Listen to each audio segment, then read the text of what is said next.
إن الحمد لله نحمده ونستعينه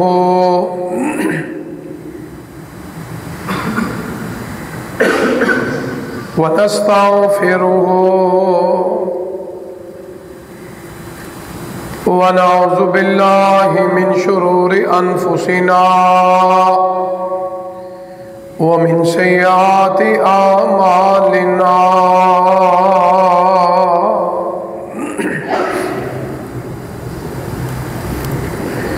من يهده الله فلا مضل له ومن يضلل فلا هادي له أشهد أن لا إله إلا الله وحده لا شريك له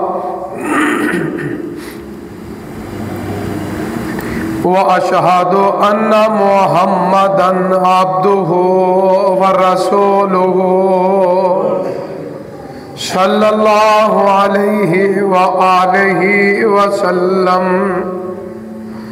وشر الأمور محدثاتها وكل محدثة بدعة وكل بدعة ضلالة وكل ضلالة في النار إن الله وملائكته يصلون على النبي يا أيها الذين آمنوا صلوا عليه وسلموا تسليما اللهم صل على محمد وعلى آل محمد كما صليت على إبراهيم وعلى آل إبراهيم إنك حميد مجيد اللهم بارك على محمد وعلى آل محمد كما باركت على إبراهيم وعلى آل إبراهيم إنك حميد مجيد يا أيها الذين آمنوا اتقوا الله حق تقاته ولا تموتن إلا وأنتم مسلمون يا أيها الناس اتقوا ربكم الذي خلقكم من نفس واحدة وخلق منها زوجها وبث منهما رجالا كثيرا ونساء واتقوا الله الذي تساءلون به والأرحام إن الله كان عليكم رقيبا يا أيها الذين آمنوا اتقوا الله وقولوا قولا سديدا يصلح لكم أعمالكم ويغفر لكم ذنوبكم ومن يطع الله ورسوله فقد فاز فوزا عظيما أعوذ بالله السميع العليم من الشيطان الرجيم بسم الله الرحمن الرحيم سبحان الذي أسرى بعبده ليلا من المسجد الحرام إلى المسجد الأقصى الذي باركنا حوله لنريه من آياتنا إنه هو السميع البصير صدق اللہ العظیم سبحان وہ ذات ہے پاک وہ ذات ہے ہر عیب اور نقص سے پاک ہے ہر کمزوریوں سے پاک ہے تو رب رحمان کی ذات ہے اس رب نے اپنے بندے جناب محمد صلی اللہ علیہ وآلہ وسلم کو رات کے ایک لمحے میں مسجد الحرام سے مسجد الاقصی تک کی سیر کروائی الذی بارکنا مسجد اقصی وہ ہے جس میں اللہ نے برکتیں ہی برکتیں نازل فرما دی. لنریہ من آیاتنا، اس بیت المقدس اس مسجد اقصیٰ کے ارد گرد برکتیں بھی ہیں اور اللہ کی نشانیوں میں سے نشانیاں بھی ہیں، اور اللہ چاہتا ہے کہ اپنے محبوب کو اپنی قدرتیں اپنی نشانیاں دکھانا چاہتے ہیں. انہ السمیع البصیر، بے شک اللہ ہی سننے والے اللہ ہی دیکھنے والے ہیں. حضرات محترم، میرے قابل احترام بزرگوں، دوستوں، بھائیوں، بس حد قابل احترام میری ماں، معززات، موقرات، میری بہنوں اور بیٹیوں، اللہ کی ہر قسم کی حمد و ثنا اس رب ذوالجلال کے لیے جو پوری کائنات کا خالق، مالک، رازق اور مشکل کشا ہے. لا تعداد بے شمار انگن درود و سلام امام الانبیاء والمرسلین، خطیب الانبیاء والمرسلین، خاتم الانبیاء والمرسلین، سید الانبیاء والمرسلین، سرور کونین، سید ولد آدم، شفیع المذنبین، ساقی حوض کوثر، رحمت للعالمین، جناب محمد الرسول اللہ صلی اللہ علیہ وآلہ وسلم کی ذات برکات پر ہے. حضرات محترم، پوری دنیا کے اندر اس وقت جو سب سے مین موضوع ہے، سوشل میڈیا کے اوپر ہر جگہ جس بات کا ذکر ہے اس میں دو تین نام آتے ہیں. ایک بیت المقدس یعنی مسجد اقصیٰ ہے، اور ایک فلسطین ہے، اور تیسرا یہودی ہے، اور چوتھا لفظ اسرائیل کا لفظ ہمارے معاشرے کے اندر اس وقت عام بولا جاتا ہے. آج کے خطبہ جمعہ کے اس مختصر وقت کے اندر تاریخ کے حوالے سے کہ ہمارے دین اسلام کے اندر، دین محمد صلی اللہ علیہ وآلہ وسلم کے اندر ان ساری چیزوں کی حقیقت کیا ہے. پہلی بات یہ ہے کہ مسجد اقصیٰ یہ اللہ کا گھر ہے. مسجد الحرام بیت اللہ اللہ کا گھر ہے. مسجد نبوی اللہ کا گھر ہے. دیگر جتنی بھی مساجد ہیں پوری دنیا کے اندر، یہ سارے کے سارے اللہ کے گھر ہیں. سورہ جن کے اندر اللہ رحمان نے فرمایا وَأَنَّ الْمَسَاجِدَ لِلَّهِ فَلَا تَدْعُوا مَعَ اللَّهِ، اللہ کی مسجدوں میں اللہ کے سوا کسی کو نہ پکارو. یعنی اللہ کا گھر ہے تو اللہ کو پکارنا ہے. یعنی اللہ کے گھر میں بھی غیر اللہ کو پکارنا منع ہے، اور روئے زمین کے اوپر بھی اللہ کے علاوہ کسی اور کو پکارنا جائز نہیں ہے. آج میڈیا کے اندر ایک بہت بڑا پروپیگنڈا کیا جا رہا ہے کہ جی بیت المقدس مسجد اقصیٰ روئے زمین پہ سب سے پہلے اللہ کا گھر ہے. یہ بات قرآن اور حدیث کے خلاف ہے. ہم اللہ کے قرآن کے ماننے والے، اللہ کے نبی کے ماننے والے ہیں. ہم نے تو وہ بات مانی ہے جو رب کہتا ہے اور رب کا محبوب کہتا ہے. ہمارا ایمان ہے، کیونکہ ہم نے ایک وعدہ کیا ہے اللہ سے کہ لا الہ الا اللہ محمد الرسول اللہ صلی اللہ علیہ وآلہ وسلم. اللہ عبادت آپ کی ہوگی، اطاعت مصطفیٰ کی ہوگی. یہ ہمارا وعدہ ہے. اور دعا یہ کرو اللہ مجھے اور آپ کو، ہماری نسل کو آخری سانس تک اس وعدے پہ قائم رہنے کی اللہ توفیق عطا فرمائے. کیونکہ اللہ فرماتے ان الذین قالوا ربنا اللہ ثم استقاموا، یعنی ایمان والا، اسلام والا بننا تو آسان ہے، بات یہ ہے کہ اس کے اوپر قائم رہے، استقامت کرو. اہدنا الصراط مستقیم، ہم دعا بھی کرتے ہیں۔ آج یہ ہماری نئی نسل کو ایسا پروپوگنڈا دیا جا رہا ہے، ایسی چیز فیڈ کی جا رہی ہے جو قرآن حدیث کے خلاف ہے، اور ہمارے بعض پڑھے لکھے لوگ بھی اس سے متاثر ہو رہے ہیں۔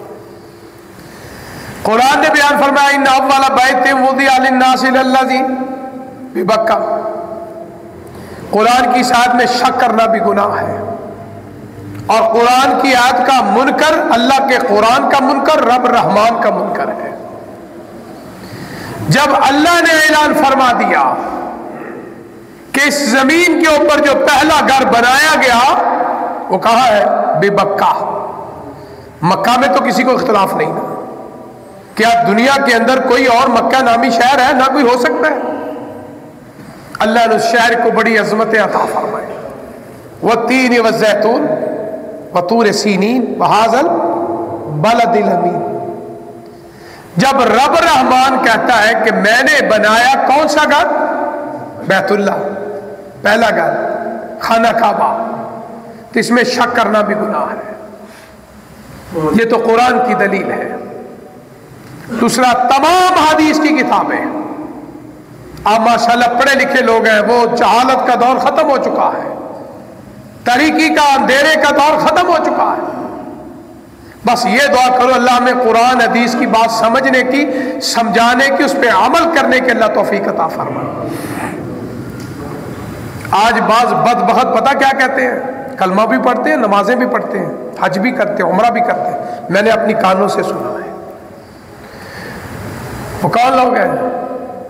وہ کہتے ہیں جی حدیث بعد میں آئی، استغفر اللہ، واضح حدیثوں کا انکار کرتے ہیں اور ببانگے دوہل محفل میں انکار کرتے ہیں کہ جی بعد میں لوگوں نے بنا لی، استغفر اللہ۔ حالانکہ ان بدبختوں کو اس بات کا علم نہیں، یہ جو قرآن جو تم مانتے ہو یہ بھی زبان مصطفیٰ سے آیا ہے، اصل میں یہ قرآن کے بھی منکر ہے، کیونکہ اللہ فرماتے ہیں ما ینطق عن الہوی ان ہوا الا وحی یوحی۔ اللہ نے تو زبان مصطفیٰ کی گواہی دے دی ہے کہ میرے محبوب کی زبان سے وہی نکلتا ہے جو میری طرف سے پیغام آتا ہے، اور جس زبان کی حفاظت رب کرے اس میں شک کرنا بھی گناہ ہے۔ آج یہ بدبخت لوگ ہم میں بیٹھ کر ایسی باتیں کرتے ہیں اور ہم سنتے بھی ہیں، اور جواب نہیں نہ دے سکتے، اس محفل کو چھوڑ دو جہاں اللہ کے نبی کی بات کا انکار کیا جائے، وہاں بیٹھنا بھی گناہ ہے۔ اللہ نے جرأت دی ہے تو مقابلہ کر، اسے سمجھاؤ کہ اللہ کے بندے جس قرآن کو تو مانتا ہے وہ بھی تو زبان مصطفیٰ سے ہے، وہ بھی تو حدیث ہی ہے نا۔ زبان مصطفیٰ کا مطلب کیا ہے؟ جو آپ کی زبان سے ہے۔ تو قرآن تو جبرائیل علیہ السلام کو صحیفہ لے کر تو نہیں آئے۔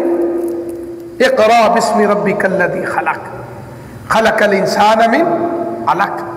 اللہ فرماتے ہیں اقرا سے قرآن شروع ہوا، سورہ والناس، سورہ فاتحہ سے لے کر پورا قرآن جو ہے یہ اللہ نے خود نازل فرمایا ہے، اور جبرائیل علیہ السلام جو لانے والے ہیں، اور جناب محمد رسول اللہ صلی اللہ علیہ وسلم پہ نازل ہوا ہے۔ یہ ہمارا ایمان ہے۔ اب اسی قرآن میں اللہ فرماتے ہیں نا ما ینطق عن الہوی ان ہوا الا وحی یوحی، یعنی اس زبان سے قرآن نکلے ٹھیک ہے، اس زبان سے حدیث آئے تو اس کا انکار ہے، استغفر اللہ۔ کیسی عقل ہے ان کی؟ میں یہ سمجھتا ہوں یہ عقل نہیں، یہ جاہل مطلق ہے، جن کو اللہ کے نبی کے فرمان کی سمجھ نہیں نہ آتی، سمجھ لو وہ قرآن کے بھی منکر ہیں۔ اسے اللہ فرماتے ہیں کہ ان اول بیت وضع للناس للذی ببکہ خلاص، کوئی بات نہیں، کوئی شک نہیں، کوئی شبہ نہیں۔ حدیث میں آیا آقا علیہ الصلوۃ والسلام نے فرمایا دنیا کے اندر اللہ نے سب سے پہلے اپنا گھر بنایا بیت اللہ، اور اسی حدیث میں 40 فرمایا 40 سال بعد اللہ نے اپنا دوسرا گھر بیت المقدس بنایا، جس کا ذکر بھی اللہ نے قرآن نے فیصلہ کر دیا۔ سبحان الذی اسریٰ بعبدہ لیلا من المسجد الحرام الی المسجد الاقصی۔ قرآن کی آیت نے بھی ترتیب کا خیال رکھا ہے، اللہ بنانے والا ہے نا، اللہ کا گھر ہے، اللہ نے پہلے مسجد اقصی کا ذکر نہیں کیا، اللہ نے پہلے مسجد الحرام کا ذکر کیا ہے، یعنی قرآن مجید کے اندر، حدیث کے اندر جہاں بھی ذکر آئے گا پہلے بیت اللہ مسجد الحرام کا ذکر آئے گا، پھر بیت المقدس اور مسجد اقصیٰ کا ذکر آیا، اور آقا علیہ الصلوۃ والسلام 40 سال بعد مسجد اقصیٰ کی تعمیر ہوئی۔ دونوں گھروں کے بارے میں آتا ہے کہ یہ حضرت آدم علیہ السلام نے بنائی ہے، کس نے بنائی؟ صحیح بات یہ ہے کہ پہلی دفعہ اللہ کے فرشتوں نے یہ دونوں گھر بنائے تھے۔ پھر اس کے بعد حضرت آدم علیہ السلام، انبیاء کا ذکر آتا ہے جنہوں نے یہ گھر بنائے، اور حضرت ابراہیم علیہ السلام کے بارے میں آتا ہے کہ جس وقت وَإِذْ يَرْفَعُ إِبْرَاهِيمُ الْقَوَاعِدَ مِنَ الْبَيْتِ، قرآن مجید میں اللہ نے سورہ بقرہ کے اندر واضح کر دی ہے کہ بنیادوں پہ دوبارہ اٹھانے والے نبیوں کے باپ جناب حضرت ابراہیم علیہ السلام تھے۔ اب یہ بیت اللہ کی تعمیر اور مسجد اقصیٰ کی تعمیر،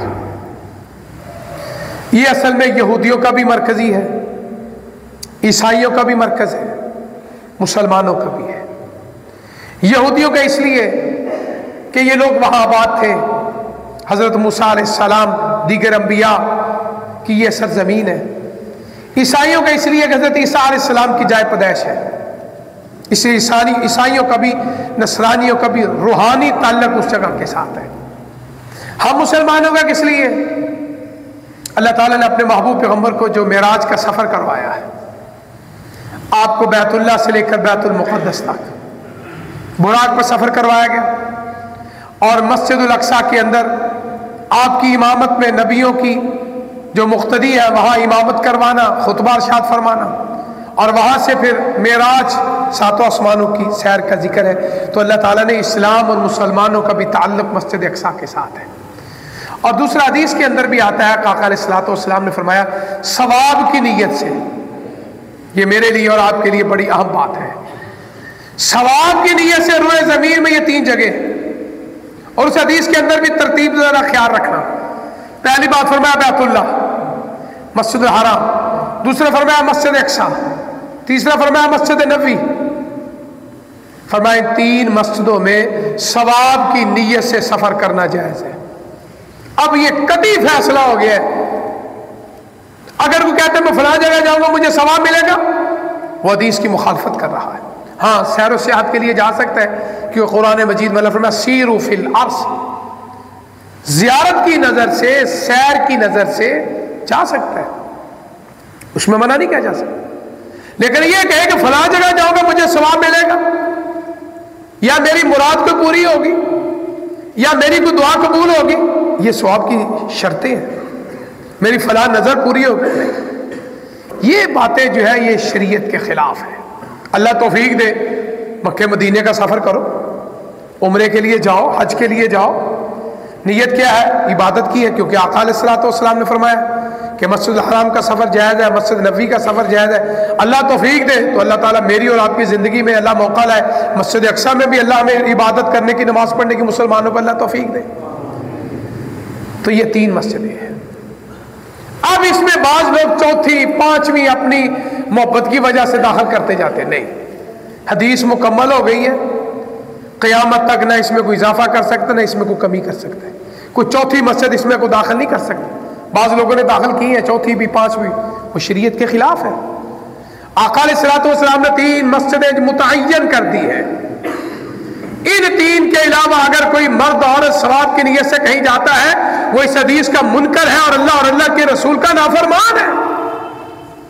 اور جس طرح میں نے مستثنا کیا، زیارت کے لیے جائے، سیر کرنے کے لیے جائے۔ دوسرا ہماری جو مساجد ہے جس میں ہم نماز پڑھتے ہیں، یہ نماز جمعہ کے لیے آتے ہیں، اس میں وہ نیت مسجد کی نہیں کر رہا، وہ کیا کر رہا ہے کہ میں نماز با جماعت پڑھنی ہے۔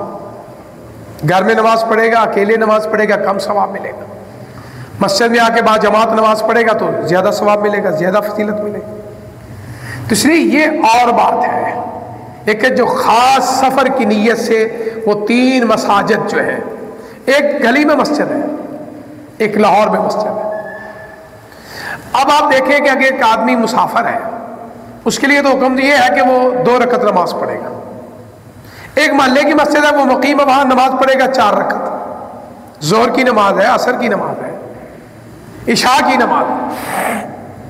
اب آپ کے ذہنوں میں سوال ہوگا کہ محلے کی مسجد میں تو با جماعت نماز کی فضیلت مل گئی، اگر ایک آدمی سفر کر کے لاہور جا کے، بڑی مسجد ہے وہاں، بادشاہی مسجد، وہاں جا کے نماز پڑھتا ہے کتنا ثواب ملے گا؟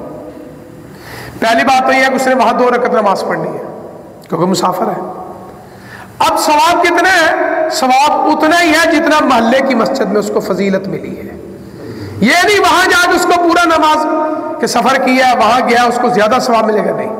با جماعت نماز، چاہے وہ محلے کی مسجد ہے چاہے، ہاں ایک بات اور ہے، وہاں جا کے 4 رکعت نماز پڑھتا ہے اکیلے، با جماعت نماز ہو تو پھر مسافر کے لیے بھی حکم ہے کہ امام اگر مقیم ہے تو مسافر نے پیچھے پوری نماز پڑھنی ہے۔ اگر اکیلے ہے یا کوئی مسافر نماز پڑھا رہا ہے تو اس کے پیچھے وہ بھی مسافر ہے تو 2 رکعت نماز پڑھے گا۔ اب جو 2 رکعت نماز پڑھے گا ثواب اسے اتنا ہی ملے گا جتنا محلے کی مسجد میں با جماعت نماز پڑھنے کا ہے۔ اگر وہ پوری نماز پڑھتا ہے اکیلے یا کسی مسافر امام کے پیچھے، اس نے سلام پھیر دی، یہ اٹھ کے 2 رکعت نماز پڑھتا، پھر اس کو کیا ڈبل ثواب ملے گا؟ نہیں۔ آقا علیہ الصلوۃ والسلام نے فرمایا جو اسلام کی رخصتوں کو قبول کرتا ہے اسے ڈبل ثواب ملتا ہے۔ ایک اس نے اللہ کے رسول صلی اللہ علیہ وسلم کے حکم پہ عمل کیا، دوسرا اس نے اس کے اوپر عمل کیا، یعنی سفر کے دوران 2 رکعت نماز پڑھے زیادہ ثواب ملے گا۔ حالانکہ بعض محدثین صحابہ کرام بھی کہ اگر پوری نماز پڑھے تو وہ بھی جائز ہے، جائز کی بات نہیں میں کر رہا، بات فضیلت کی ہے۔ جب اللہ اور اللہ کے رسول کا حکم آ گیا ہے کہ سفر کے دوران نماز قصر پڑھنی ہے تو اس کو قصر پڑھنی چاہیے۔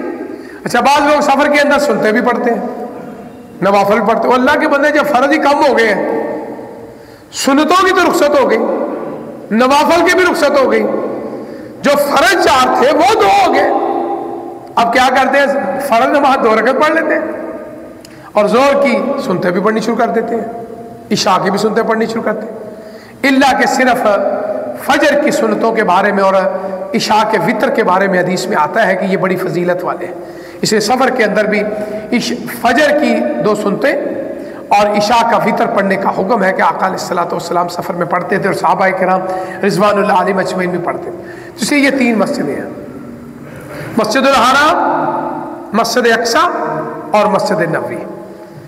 اب یہ بات سمجھ میں آ گئی، ہماری اس کے ساتھ ایک تعلق اور بھی ہے، وہ کیا ہے کہ جب اسلام کا ابتدائی زمانہ تھا تقریباً 16 یا 17 ماہ آپ صلی اللہ علیہ وآلہ وسلم نے اور صحابہ کرام رضوان اللہ علیہم اجمعین نے بیت المقدس کی طرف نماز پڑھی، اور جو دوست حج عمرے کے لیے وہاں دیکھیے ایک مسجد ہے جس کا نام ہے مسجد قبلتین، وہاں 2 قبلے ہیں، ایک اس طرف ہے اور ایک اس طرف ہے، کیونکہ تاریخ میں اور سیرت کی کتابوں میں آتا ہے وہاں آدھی نماز جو ہے بیت المقدس کی طرف، بعض لکھا آدھی نماز جو ہے وہ بیت اللہ کی طرف۔ حکم آ گیا کہ اللہ نے کعبے کا جو رخ ہے وہ تبدیل کر دیا کہ بیت المقدس نہیں اب بیت اللہ ہے۔ قد نرا تقلب وجہک، اللہ تعالیٰ نے اپنے محبوب کی من کی مراد کو پورا فرما دیا۔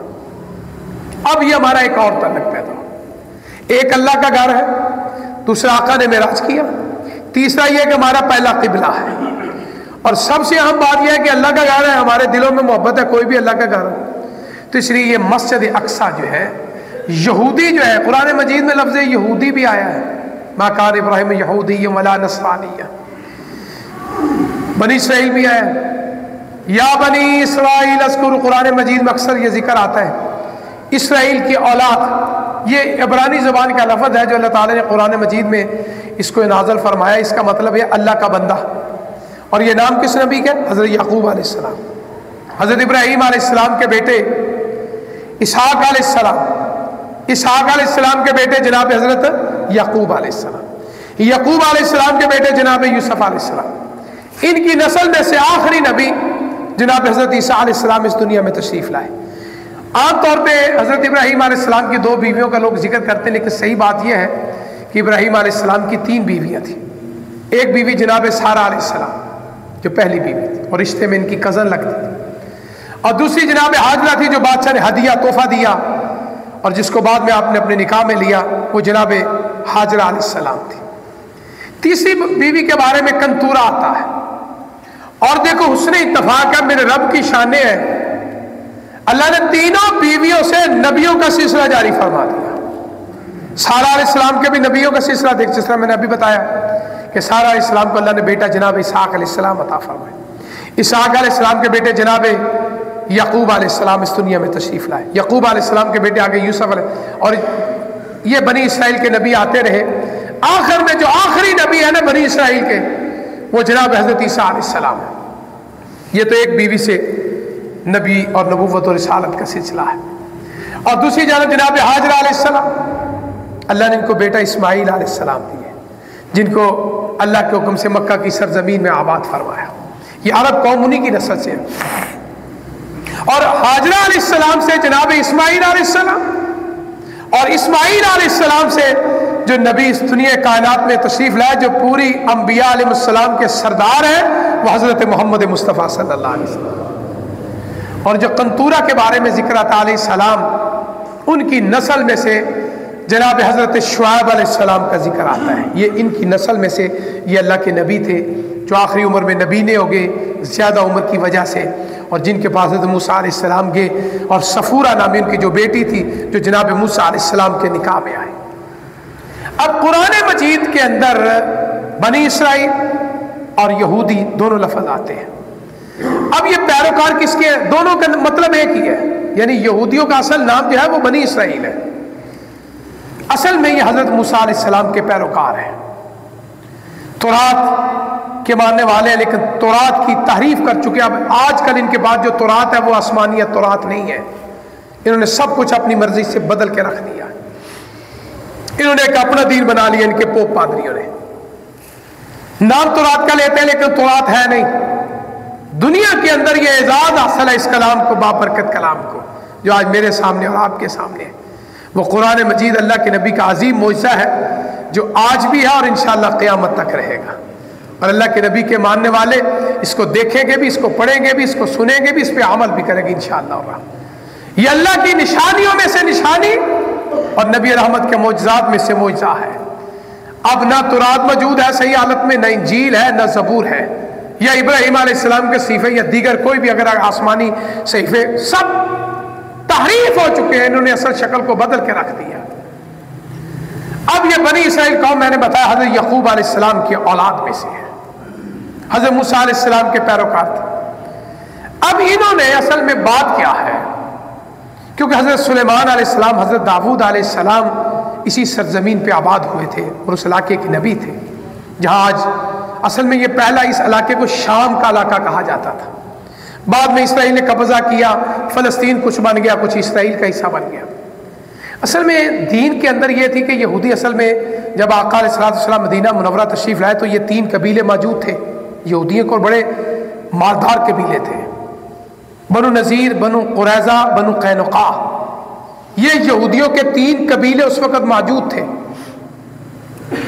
اور بڑے کاروباری تھے، کاشتکار بھی تھے، زراعت کا ان کا پیشہ تھا۔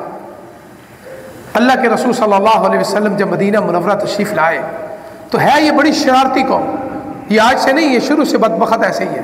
انہوں نے اللہ کے نبیوں کو قتل کیا، اللہ کے نبیوں کو انہوں نے تکلیفیں دی، اس لیے یہ بدبخت وہی ہے، اسلام کے دشمن، دین کے دشمن، قرآن کے دشمن، ہمارے نبی کے دشمن، بلکہ دوسرے انبیاء کے بھی دشمن، استغفر اللہ۔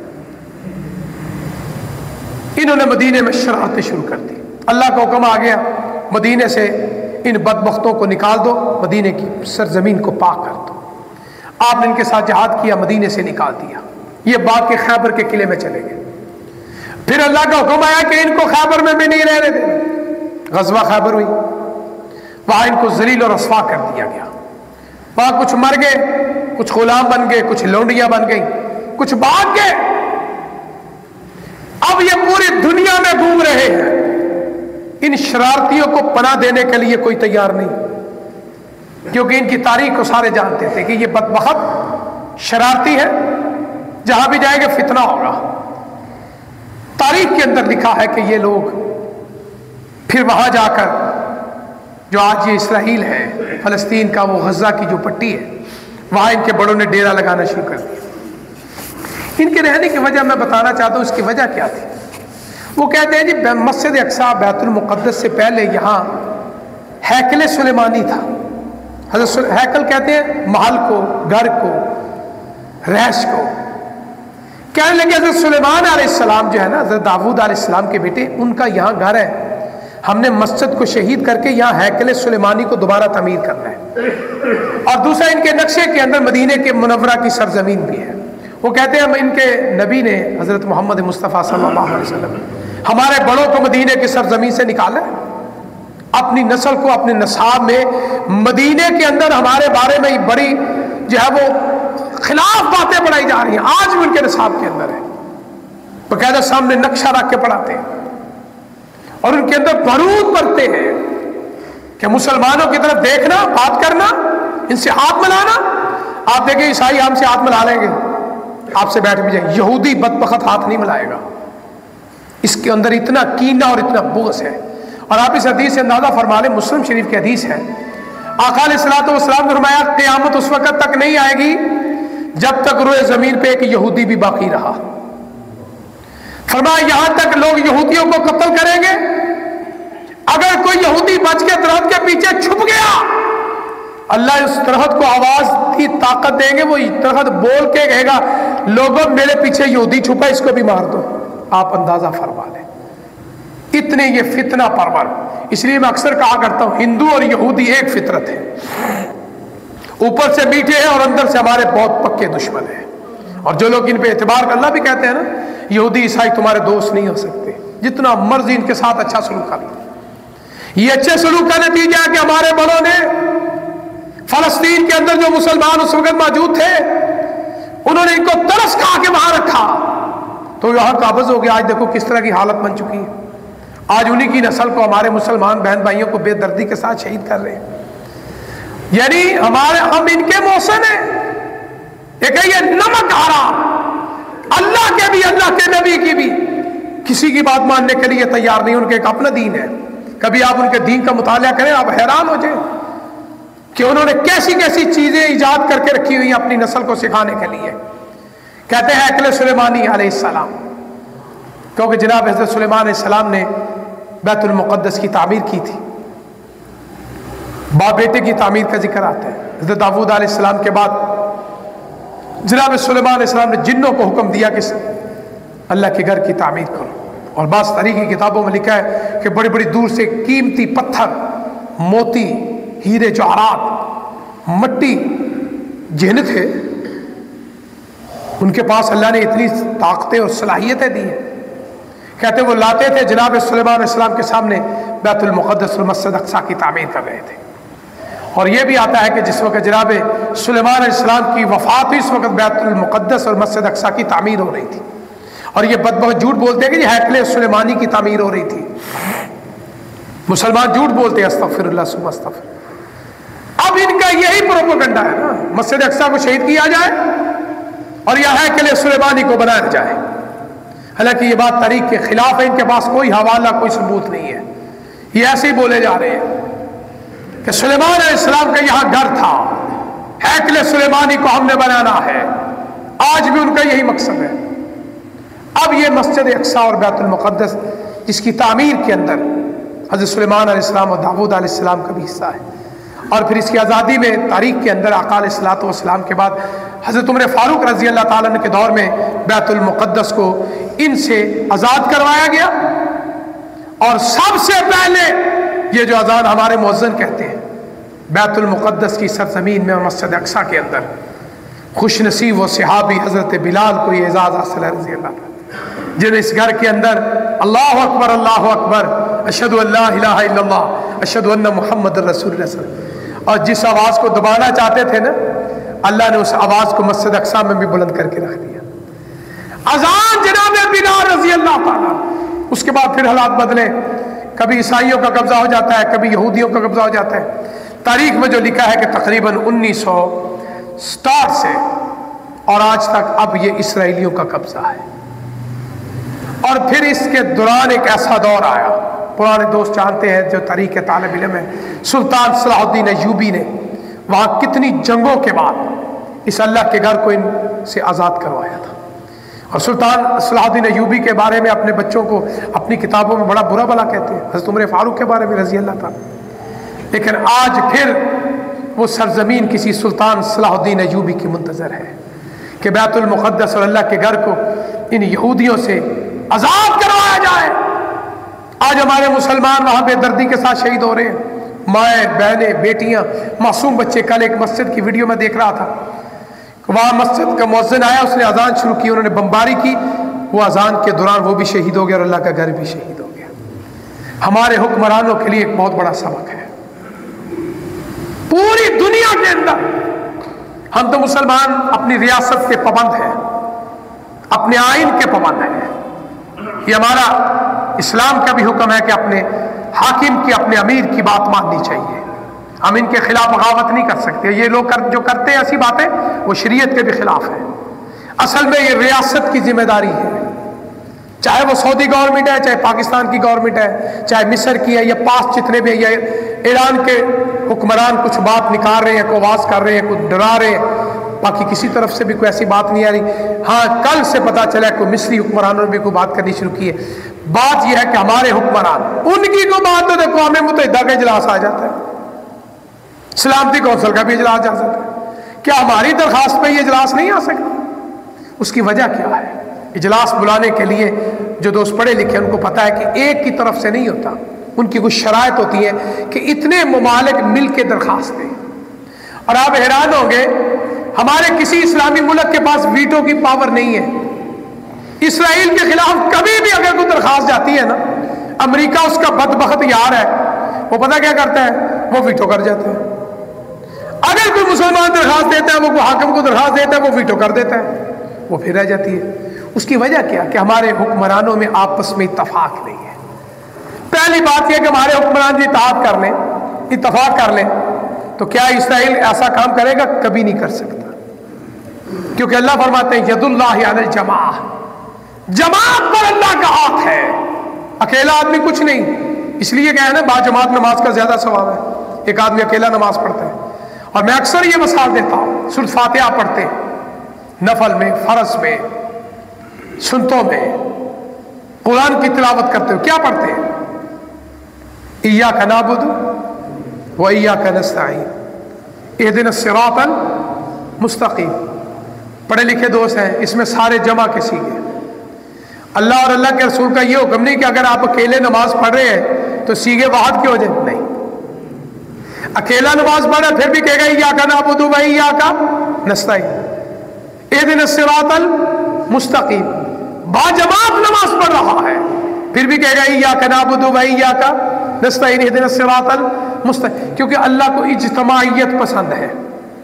اکثر جو دعائیں ہیں نا بڑی فضیلت والی، وہ جمع کے سیغے کے ساتھ ہے۔ دیکھو آپ حج کے لیے جاتے ہیں یا عمرے کے لیے جاتے ہیں، میری دعا ہے کہ اللہ تعالیٰ بار بار ہم سب کو اپنا گھر دکھائے۔ احرام کی حالت میں بیت اللہ کا طواف کرتے ہوئے کون سی وہ دعا ہے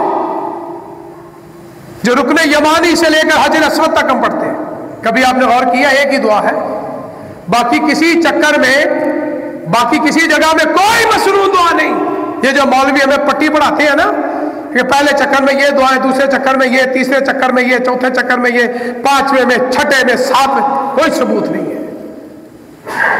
ایک ہی دعا دی ہے، وہ کون سی ہے؟ رکن یمانی سے لے کر حجر اسود تک، وہ ہے ربنا آتینا فی الدنیا حسنۃ وفی الآخرۃ حسنۃ وقینا عذاب النار۔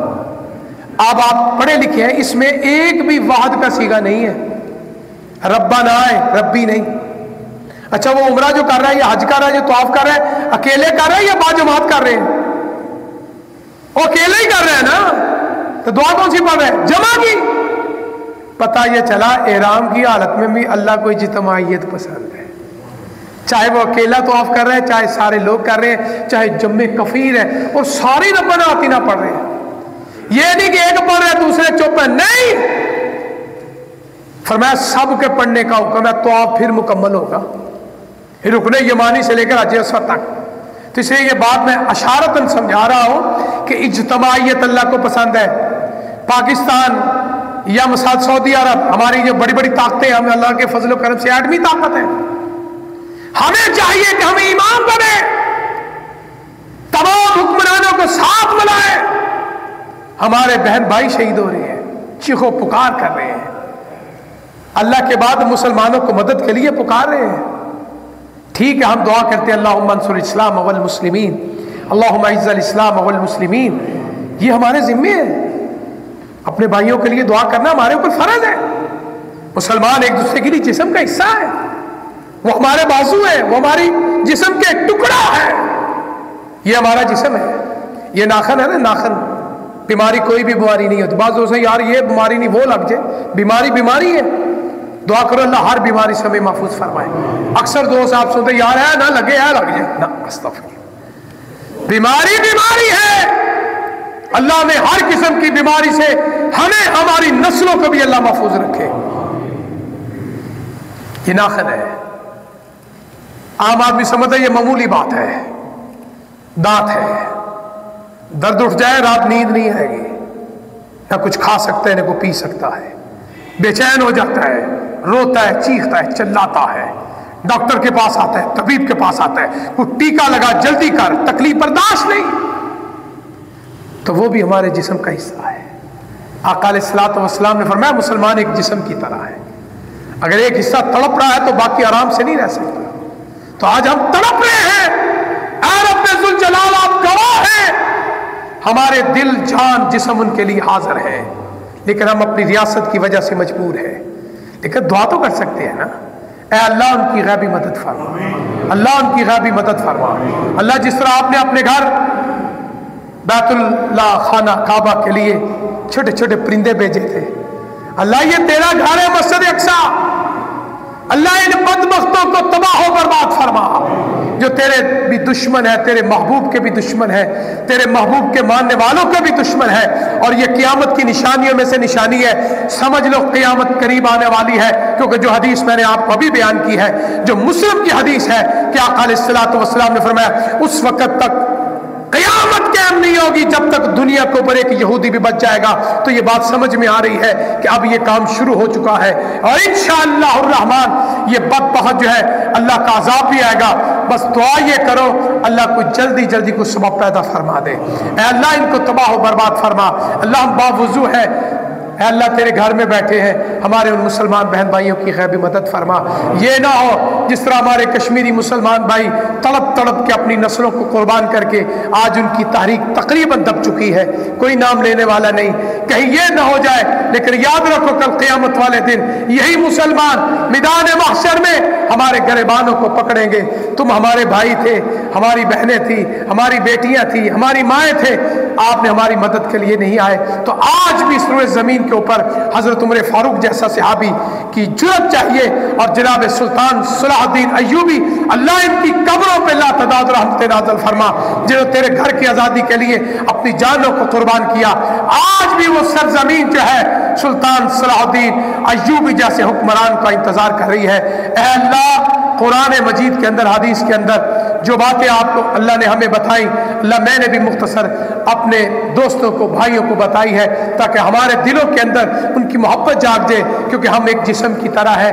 اگر ایک اعضا بیمار ہے، پریشان ہے، تکلیف میں ہے، تو اللہ ہمیں بھی سکون نہیں ہے، ہمیں بھی آرام نہیں ہے. اے اللہ ہمارے مسلمان بہن بھائیوں کے اللہ غیبی مدد فرما.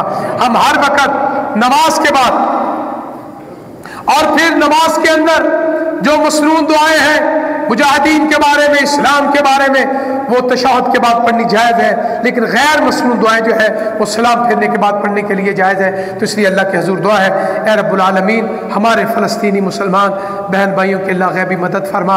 اے اللہ ان کو آزادی کی زندگی عطا فرما. اللہ وہ محسن ہے، تو اللہ آپ کا وعدہ ہے زبان مصطفیٰ سے بھی کہ احسان کا بدلہ احسان ہے. اللہ ان کے بدلے کا موقع آ گیا ہے. اللہ ان کے بڑوں نے نیکی کی تھی، احسان کیا تھا، آج بدلے کا دن ہے. اللہ یہ نمک حرام ہے، احسان فراموش ہے. اے اللہ یہ تیرے گھر کو شہید کرنے کا ارادہ رکھتے ہیں، اللہ ان کو تباہ و برباد فرما. وآخر دعوانا ان الحمدللہ رب العالمین. سبحان ربک رب العزت عما یصفون وسلام علی المرسلین والحمدللہ رب العالمین.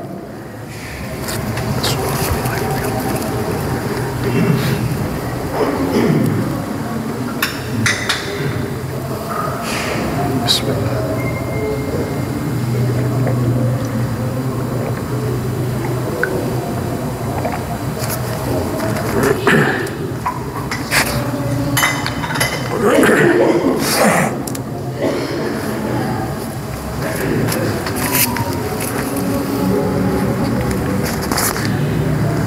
ان الحمد للہ نحمدہ ونستعینہ ونستغفرہ ونعوذ باللہ من شرور انفسنا ومن سیئات اعمالنا من یہدہ اللہ فلا مضل له ومن یضلل فلا ہادی له أشهد أن لا إله إلا الله وحده لا شريك له وأشهد أن محمدا عبده ورسوله صلى الله عليه وآله وسلم.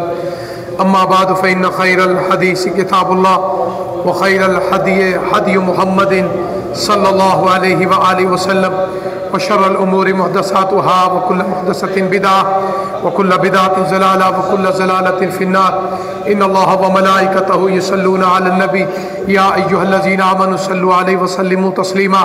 اللهم صل على محمد وعلى آل محمد كما صليت على إبراهيم وعلى آل إبراهيم إنك حميد مجيد.